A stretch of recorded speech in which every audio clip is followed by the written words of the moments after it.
হযরতে মৌলা আলী শের হুদা রাদিয়াল্লাহু তাআলা আনহু এমন জাত যার শানে রাসূল করিম বলেছেন,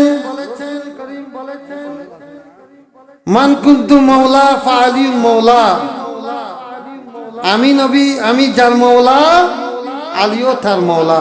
সুবহানাল্লাহ বলে। এবং আমার নবী আরো বলেন,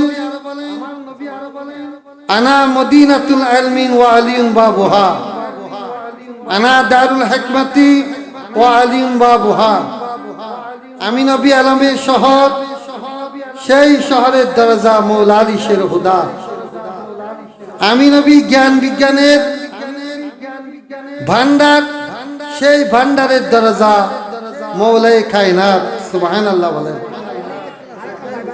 যার বেলাদতে পাক আল্লাহর ঘর হানে কাবার মধ্যে, তাহলে বোঝা যায় যিনি অসাধারণ, পৃথিবীর সর্বশ্রেষ্ঠ আল্লাহর ঘর হানে কাবার মধ্যে যার বেলাদত, তাহলে বোঝা যায় উনি শুধু দুনিয়াতে অসাধারণ হয় নাই, উনি মায়ের পেট থেকে, রহিমে পাক থেকে দুনিয়ার মধ্যে বেলাদত হয়েছে অসাধারণ হিসেবে। এবং যার চেহারা মুবারক থাকানো আমার প্যারা নবী ইবাদত হিসেবে বলেছেন। সুবহানাল্লাহ বলেন।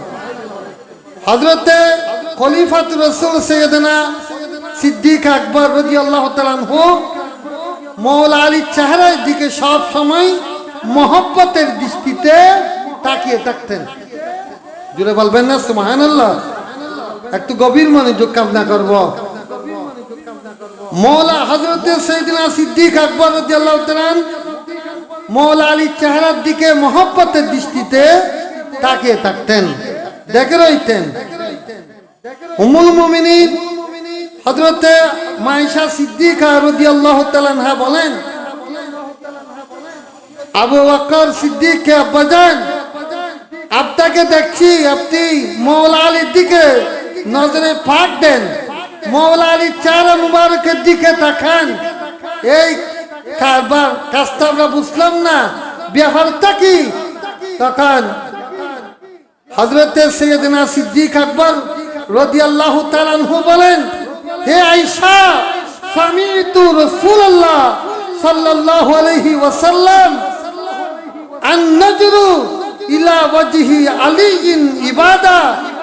সিদ্দিক আকবর মায়েশা সিদ্দিকাকে বলেন, আম্মা, আমার নবী থেকে আমি শুনেছি আমার নবী প্রায় সময় বলতেন মৌলা আলীর চেহারার দিকে তাকানো সেটা আল্লাহর কাছে ইবাদত হিসেবে পরিগণিত হয়। হযরতে মৌলা আলী মুশকিল কুশা নিজের জীবনকে রাসূল করিমের প্রেমে উৎসর্গ করেছেন। একদিন আমার নবী মৌলা আলী শের হুদা রাদিয়াল্লাহু তাআলা আনহুকে বলেন, আলী, আমি নবী একটু আরাম করব। মৌলা আলী আসরের নামাজ পড়ে নাই। প্যারা নবীর মৌলা আলীর রান মুবারকের মধ্যে অথবা কুল মুবারকের মধ্যে হায়াতুন নবী মাথা মুবারক রেখে আরাম করছিলেন। এভাবে মৌলা আলী একবার প্যারা নবীর চেহারার দিকে তাকাই, আরেকবার সূর্যের দিকে তাকাই, একবার নবীর দিকে তাকাই, আরেকবার সূর্যের দিকে তাকাই। মৌলা আলী সিদ্ধান্ত নিলেন, আমি নামাজের জন্য নবীকে ডাকবো না। আমি মৌলা আলী নামাজের জন্য যদি নবীকে ডাক দিই, আমার নবী নবুয়তের রসুল যদি কষ্ট পাই, আমি আলীর জীবন বরবাদ হয়ে যাবে। কাজে আমি নবীকে ডাকবো না। এইদিকে সূর্য ডুবে গেল। এবার মৌলা আলী আসরের নামাজের জন্য কান্নাকাটি করতে করতে চেহারা মুবারক একের চোখের পানি যখন প্যারা নবীর চেহারা মুবারকের মধ্যে পড়ল, আমার নবী জাগ্রত হলেন।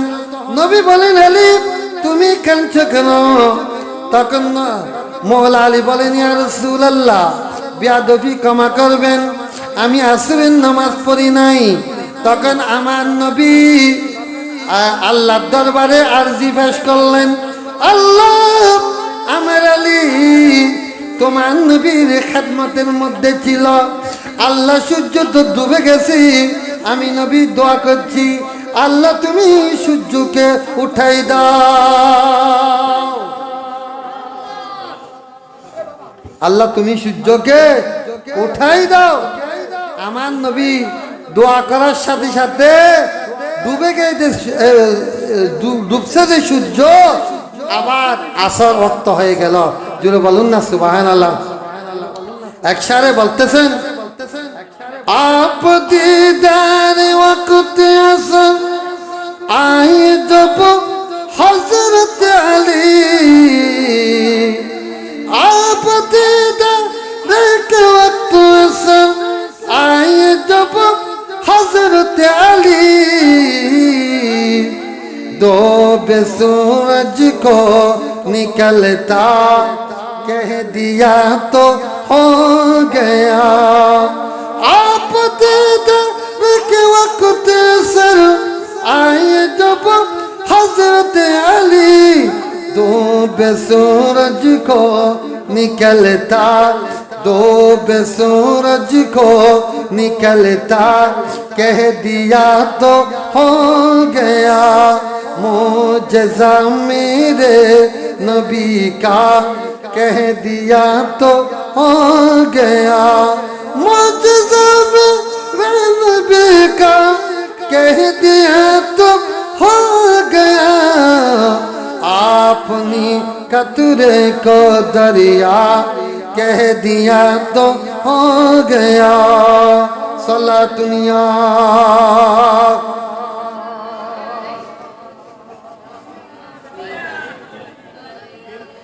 আপনারা ভালো করে লক্ষ্য করুন, এক ব্যক্তি দুই রমণীকে বিবাহ করলো, দুইজন স্ত্রী, দুইজন মেয়েকে বিবাহ করলো।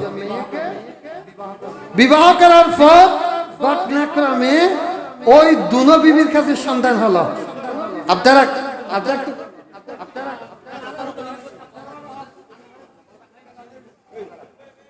দুইজন স্ত্রীর কাছে ঘটনাক্রমে স্থান, একই স্থানে দুজন স্ত্রী প্রসব করলেন। একজনের হলো ছেলে, আরেকজনের হলো মেয়ে। এখন দুই স্ত্রীর মাঝে ঝগড়া লেগে দিয়েছে। একজন বলতেছে ছেলে আমার, আরেকজনও বলতেছে ছেলেটা আমার। মেয়ে কারো নিতে চায় না, কেউ মেয়ে নিতে চাচ্ছে না। দুজনে বলতেছে ছেলেটা আমার। এই বিচার নিয়ে মওলা আলীর দরবারে গেলেন। সুবহানাল্লাহ বলেন না? কতগুলো এলাম, আল্লাহু আকবার। মওলা আলীর দরবারে গেলেন। মওলা আলীর দরবারে গিয়ে বিচার করলেন। বললেন, হুজুর, এই মহিলা বললেন এই ছেলে আমার, এই মহিলা বলো ছেলেটা আমার। মেয়ে কেউ নিতে চাচ্ছে না। মওলা আলীর কাছে বিচার গেল। মওলা আলী বিচার করলেন।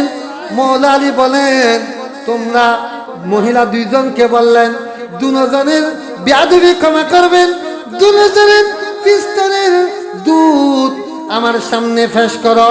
তখন দুনো মহিলা পিস্তলের দুধ মওলা আলীর সামনে পেশ করলো, ওই দুইজন। এখন মওলা আলী বলেন, এই এখানে নাম লিখে দাও। এভাবে নাম লিখে দিলেন এরকম বাটির মধ্যে। বলবেন এই দুধ, এই দুধগুলো খার।